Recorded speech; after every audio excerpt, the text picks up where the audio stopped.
বন্ধুরা, শীতকাল এসে গেল আর ফুলকপি আলু দিয়ে কার না মাছের ঝোল ভালো লাগে বলো? সবারই ভালো লাগে। আজ আমিও বানিয়েছিলাম।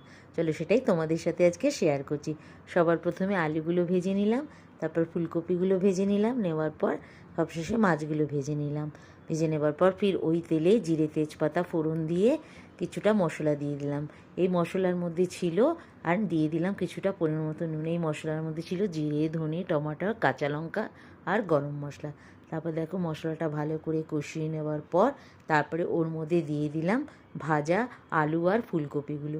তারপর দিয়ে ভালো করে আরেকটু কষিয়ে নিয়ে তারপর মিক্সি ধোয়া জলটাও দিয়ে ঢেকে ঢেকে ভালো করে ফুলকপি আলুটা কষিয়ে নিলাম মশলার সাথে। তারপর দেখো কষানো হয়ে যাওয়ার পর ওর মধ্যে পরিমাণ মতন গরম জল দিয়ে দিলাম।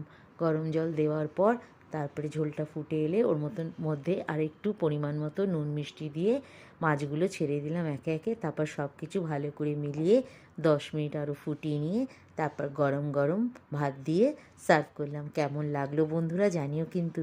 আর ভালো লাগলে একটা লাইক শেয়ার কমেন্ট করো।